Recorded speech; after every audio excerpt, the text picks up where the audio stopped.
Welcome, yeah. To another episode of Driving to the Res. With your favourite hosts, Larry. And Inelia. Okay, robot. That's so funny. What are we going to talk about today, honey? Well, first we have to talk about our sponsor. Okay. PB? PB, yes. What is it? Grrr. Well, go to work then. No, she can't come to work right now. She's covered in fleas. Yes. So we need to get some. She's a flea bag.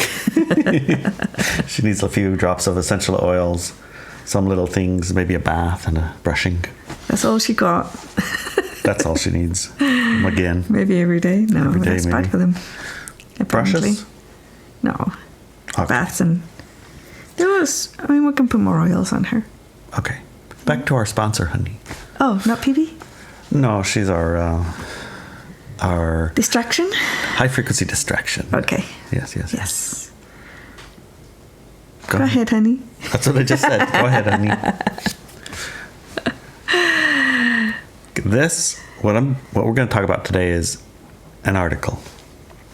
It's an article published on Substack.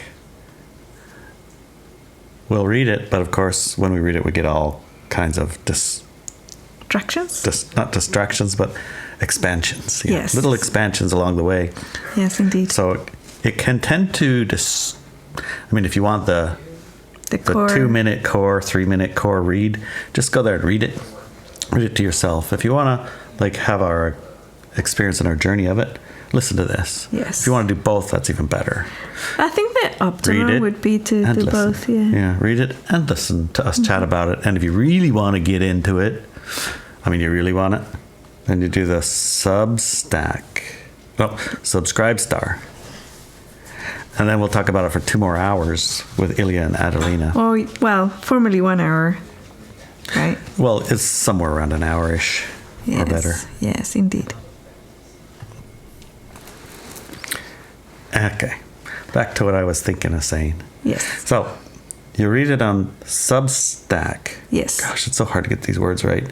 They're close together, that's why. Substack, it's just written there. Go Substack and then type in Inelia Benz and then you'll see this newsletter. This one is about claiming the entirety of your incarnation. Yes.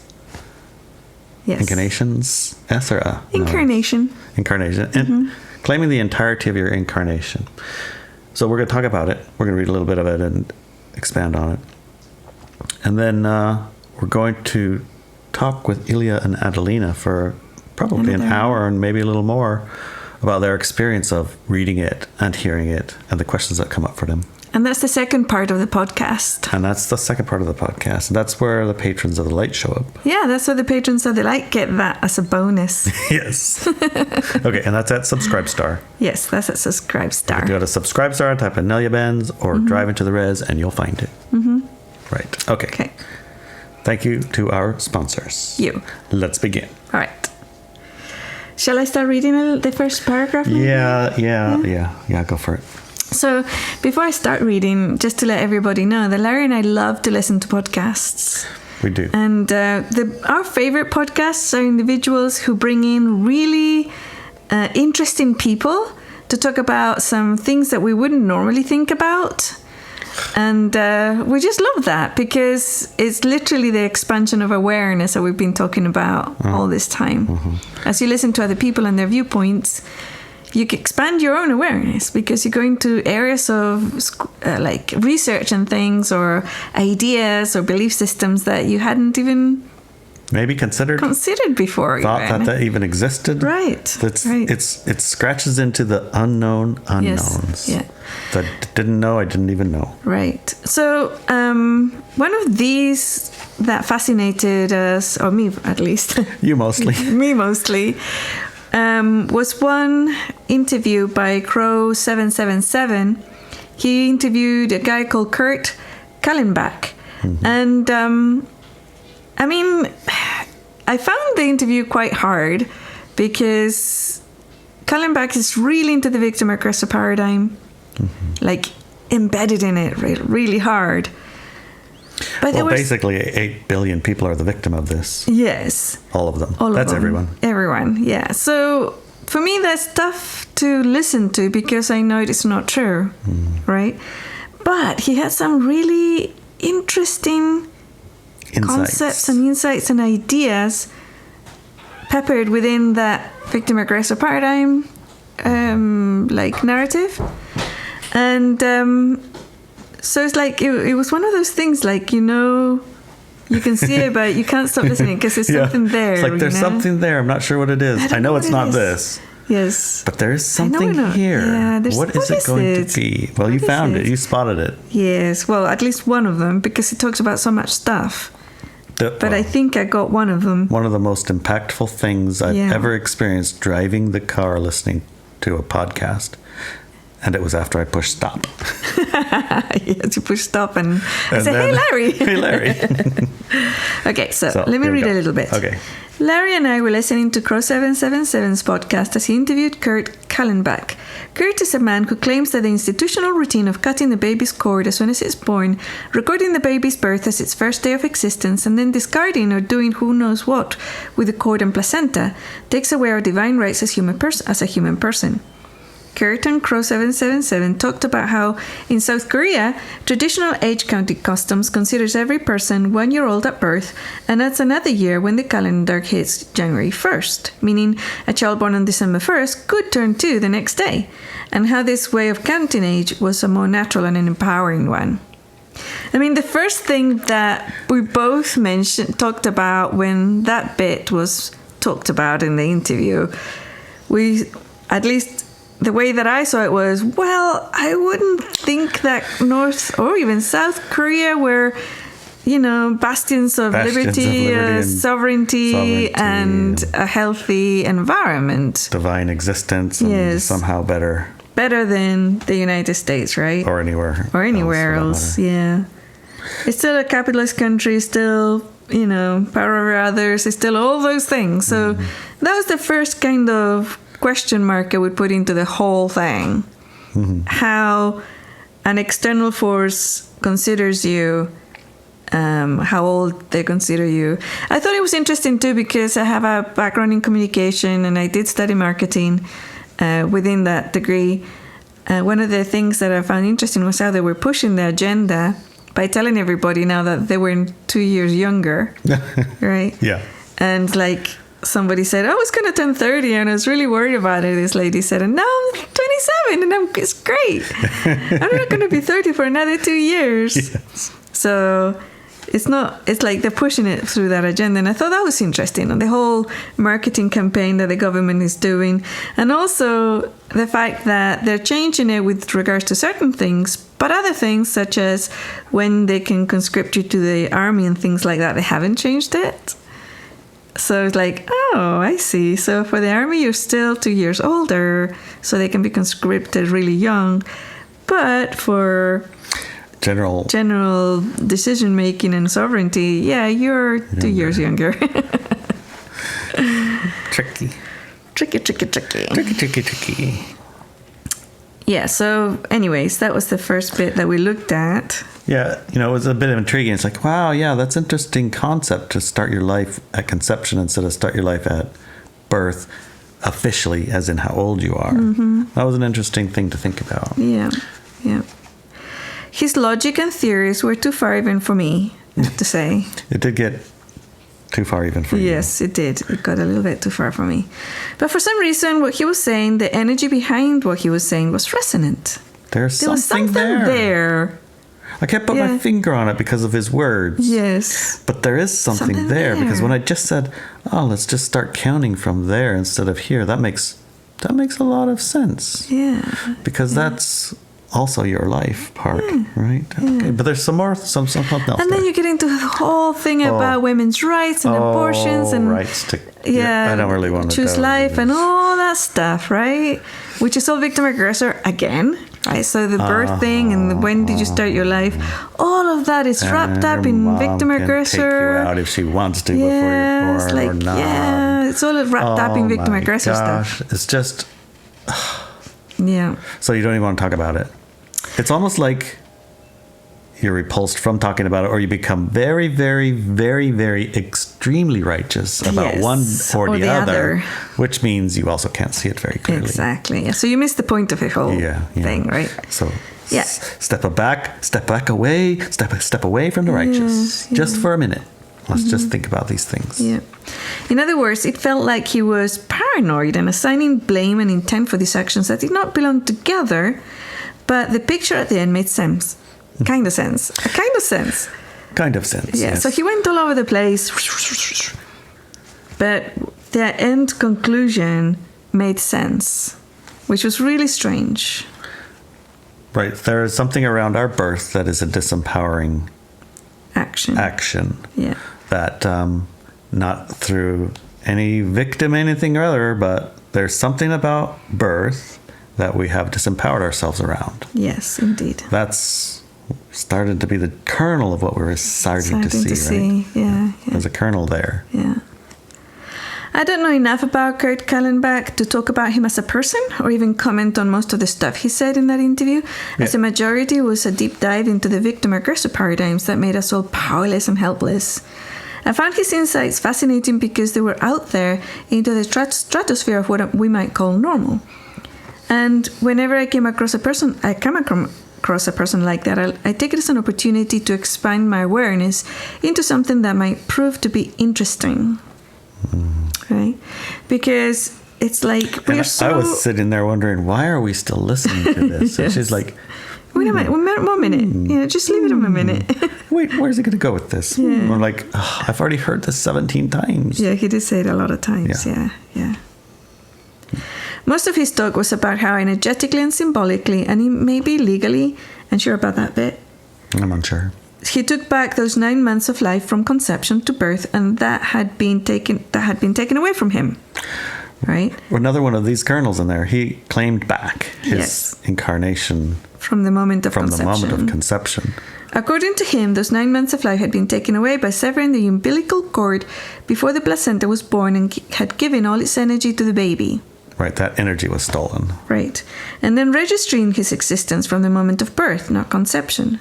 Right, so that time was also stolen. Yes. When he took back those 9 months, he became complete, more powerful and able, and his severed part, the umbilical cord and placenta, were no longer claimable by the state. Which, that confused me. I couldn't put together... what they're doing with it, or how they're claiming it? How they're claiming it, what happened to that material, all of that stuff. I just couldn't, it just didn't fit into me. Anyways, But there was something there, right? Mm-hmm. There was something there. So, that's the summary I wanted to give of what I understood from Crow 77 interview, that one. And I hope have given him a correct representation. Right. Which is kind of hard because... It's a little bit hard because there's a lot there. There's a lot there. And, often when I start hearing a lot of victim-aggressor stuff, my ears switch off. Yeah. So it was really tough to keep them open for me. But there was something there, so I did my best. Yeah, so, Like, it kind of like allowed it all to go in, and then I pretty much allowed it all to just exit. Yeah, okay. I was like, because I had all of these things to compare the things that he was saying with things that I observed that are exactly like that haven't had that taken and all that, and I don't see their existence being dramatically different than other. Mm-hmm. So that dramatic thing that had to do with a physical thing that was going on didn't seem to ring like, okay, that's it. No, there was something else, I agree, but it's like, I don't know. Mm-hmm. I don't know. More like, I'll just let it simmer for a little while. I'll put it in the bucket of, that's interesting data, and I can't really know what to do with it. It's when you suspend your judgment on something and just take it in as data and keep it there as data without judgment. I think that's what we did, right? Yeah, we'll stick that bucket, and it's like, I can't say. Yeah. And I'm not engaged enough to decide. Yeah, and even Crow got a little bit triggered a few times. Yeah. Right? And he's like, wah, and then came around again. Okay, blah, blah, blah, blah, blah. Yeah. It was a little bit like that, right? Right.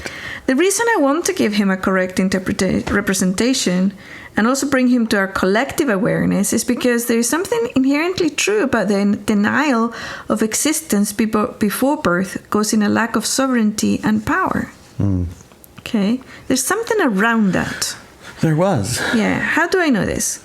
Well, as many of you already know, when I hear something interesting, I try it out. So I sat in the truck while I listened to Kurt talk. I closed my eyes. Close your eyes. You could try it now. Yeah, close your eyes. Close your eyes. Well, if you're not driving. Yes, don't do it if you're driving. Don't close your eyes. Because I wasn't driving, you were driving. Unless you're super fast with closing your eyes and opening them. No. I mean, don't you do can that. blink. Don't do that. I felt into that moment of birth. My birth. Feel into your birth. Yeah, my birth. So feel into your birth. Okay, I'm feeling. Then travel back to conception. How about we just travel back to the time of conception instead of the actual conception? Yeah, that moment of conception when the two little cells... Yeah. It doesn't actually happen while the parents are having sex, by the way. Oh, good. It happens after. Gotta go after. Yes. Okay, I'm gonna go a bit after. The swimmers need to swim Okay, for good. quite a bit, you know? Yes. Yes, that's not Where I was going for. Let me go a little past there, okay? Yes. Let me just go biological. To the moment when the two little bits little of light flashed, and the two met, and you came into the began. universe. Okay. That moment, going to that moment. Okay, I'm there. So going to that moment, and then claim those months. So what I did was to go into the moment of birth, and then I went back to the moment of conception, and I claimed those months. Sometimes it's 9 months, sometimes it's 10. Sometimes 8.5. Sometimes 7, 6. Yeah. So all of those months that you were in the womb, claim them. Those are me. Those are you now. Those are you. You existed then. Those are yours. Claim them. Right? Claim them, and as when you became a being from that moment of conception. And then everything else was experience. Mm-hmm. The months you were in the womb was experience. The moment of birth was experience. You can hear the Right? heart. You continue with your experience. Yes. You claim back all of that energy, all that power. Right?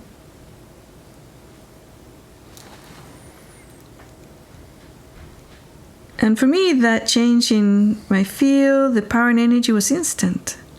It was a whoa moment. Whoa. Yeah, it was definitely a wow. Whoa, wow. Whoa. Because I got bigger. I became more. Yeah, right? I became less fractured. Yeah, exactly. That's definitely a truth. It is, isn't it? Unquestionable. Unquestionable, yeah. Of course, though, you took it to the next level. I did. Yes, because I mean, enough wow. Let's go. Holy mackerel. Yeah. Yeah, so as of course, being someone who knows that people have more than one life. Yes, all of us. And then not only the soul incarnates, but the body also has multiple lifetimes. All of them. I then went back to the moment of conception for the soul into physical reality. The moment of conception of your soul into physical reality. Yes. Which is not and for the bodies on conception in the universe. Not just in this lifetime, but the original time. The very, very, very, very first time your soul was conceived of a physical experience. And your body conceived of a physical expression. Because it can be two paths, right? Go to that moment and feel all of those lives, including all the times in the womb.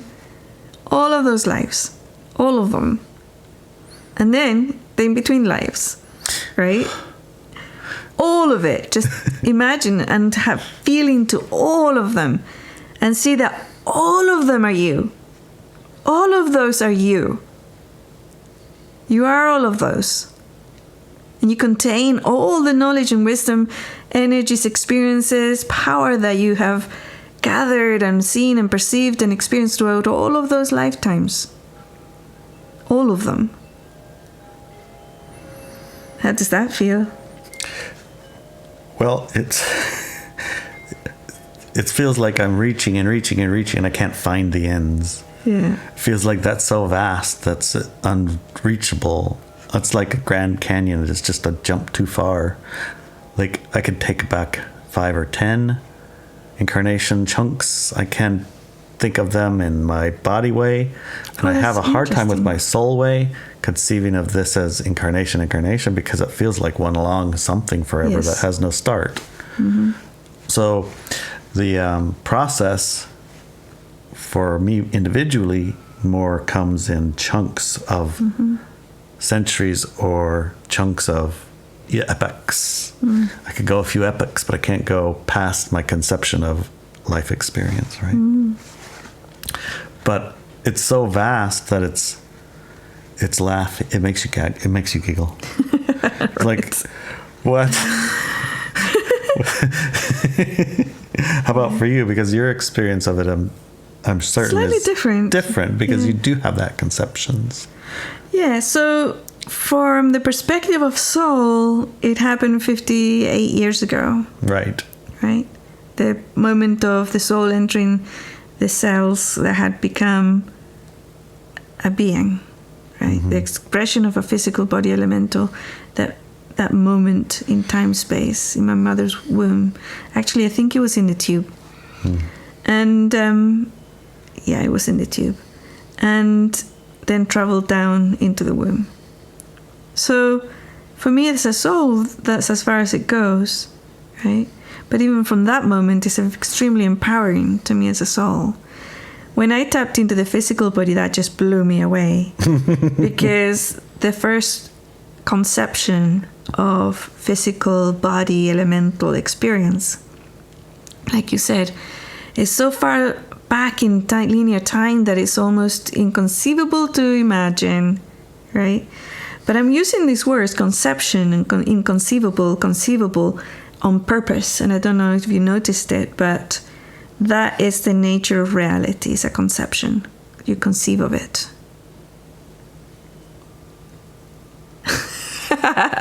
So for me, that's what I did with the physical body elemental. You started from where you are right now and went back, right? But I went from the moment of conceiving of physical reality as an experience within for my physical body elemental, and moved forward to where I am today. That's a good idea. Right? Because it does actually have a beginning. Yes. Okay. And for the soul, it's like, it's very clear when you came into physical experience of birth in this physical universe. As a soul, yes, there is no beginning. There's no concept of beginning because a soul does not exist in linear time. It doesn't. Well, maybe that's why. Yeah. But the conception of having a physical experience is in physical linear time. Yes. Or measured as such. So you can actually go back to that moment. It could be like a decision. Your soul decides, I want to have a physical experience. And you entered that moment when the two cells joined.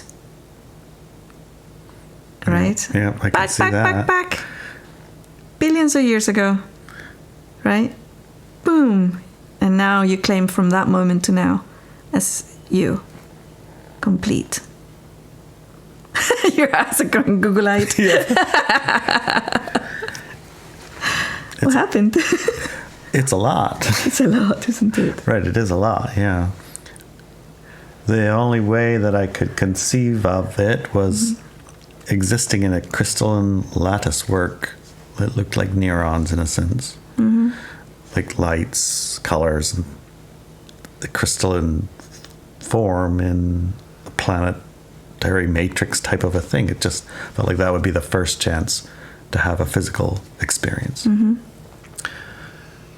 It's like the training wheels, you know, because it's somewhat static and there's less moving parts, I guess, in a way, and there's a limitless lattice matrix to practice attaching to. Right. That's how it felt. Nice. But that's vast. So and that's vast. You. Right. So you are that. And you have that behind you. You have that. That's why I'm so good at cooking. Yeah, there you go. You get it. That's why you're so good at the things you decide you're going to be good at, because I think I'll be good at that. Yeah. Is all you got to do. Yes. And then you tap into that. I am. Yeah. Okay. Yeah.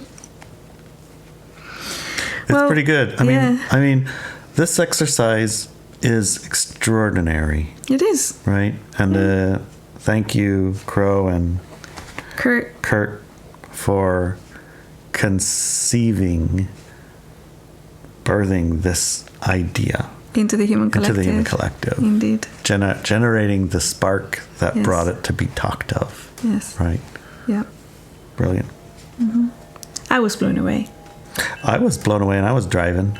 And I was like, all that from that? Wow. Yes. That's what I got out of it, anyways. Jeez. So, you know who to listen to podcasts with. If you listen to a podcast with me, I probably hear more other things than you would have heard. Yes. I can have that knack of hearing and seeing, perceiving things differently to other people. Indeed. Yeah. Well, it's going to be interesting to hear how Ilia and Adelina experience this moment. Yes, it would be. Yeah, it will be. Anyways, all I can say to describe this energy is suddenly it felt like peace. Suddenly all fears and worries and stresses and frustrations fell away in that moment. Totally. Not only that, but my awareness became more acute, more accurate, more capable. More sure and certain. It's like capable. Very yes. I'm capable. Yeah. Capable. Yeah. I was like, oh my God, we have to talk about this. I'm driving to the rest, Larry. And I said, text it to me. Yes. So we don't forget it. Don't forget. Text it. So you did. So I did. I picked up the phone and I wrote, claim the entirety of your incarnation. Da, da, da. Claim the entirety of your incarnation. Yeah, so at the beginning of this podcast, Larry said, shouldn't it be claim the entirety of your incarnations? Yeah, with an S. Right? And I said, no, it's incarnation. Because guess what?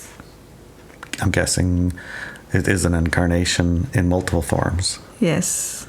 It's just like we've been talking about before. It's a constant thing. It hasn't stopped. It doesn't stop. It doesn't stop. Only thing that changes is your claiming of the chunks. Yes. Like I'm going to seal off this chunk from all the other chunks so that this chunk is experienceable more as a single. But at the time of the split now, there are some things that are tougher to, I guess, navigate from too much closed off. And that's kind of the end point. It's like, let's have an experience of our life that includes claiming more of our incarnation, claiming more of our certainty, expertise, knowingness, ability, all of these things. You're all of those things, right? So the only one who could possibly be, the only one who could fool you is yourself to some degree. Yeah. Yeah, what I perceived was that, just like he said, I'm not severed, right? That is like a magical act or whatever. I can't remember the words they used, but like a ritual to sever me from my totality. Just like that. To me, when I looked at when did that totality begin? It didn't begin with the conception of this lifetime. No. It began with the conception of the idea or the decision of you to incarnate. And that happened billions and billions of years, billions of linear years ago. Right?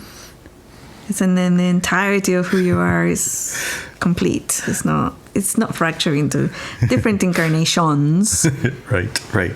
And even the in-between lives is a conception of subtle physicality to keep you going in the games and the decisions you've made of the experiences you want to have in the physical world. So,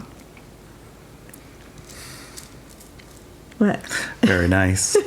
It's very nice. I mean, claiming back that 9 months is a really good starting point. It is. Right? Yes. That gives you the stretch you need to experience how it is. Yes. It's bigger.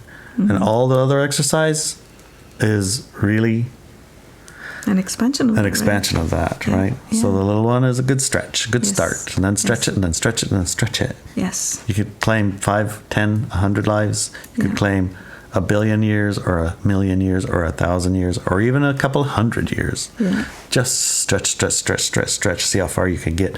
Or Could do it my way. With her way. You just start at the beginning. Conception. In and the then beginning. I did it the other way. I went to conception. Started at the and beginning. then went all those 9 months And and then go claimed up to those. claim use. Yeah. Right? Mm-hmm. And then I went to conception of the physical body elemental expression of physicality back millions of years, and then went forward from there and claimed that. And what about, well, you did the soul one, but the soul one doesn't have a long time. No, the soul is actually literally 58 years ago. Yours is a little unique in that form. Right. But it's like if I could actually claim the idea of existing as a person, and then I could also claim the conception of experience as a we, right? Right. That start with soul. Yeah. So I'm trying to keep it simple. Human soul, human body. Part of what may be new in some of this, but maybe it's not, is that your human being is a human body and a human soul. Well, I use the words human, but maybe a body and a soul, right? We're familiar with those two things. Yes. And the body having a history of incarnation.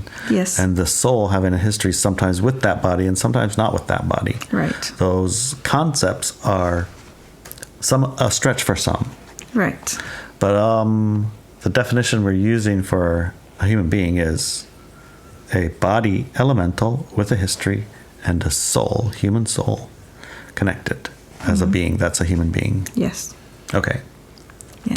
So we're stretching our claiming of our body that we're with and our soul. Yes. Not just our 9 months. Not just the 9 months. Correct. Woohoo, that's so much.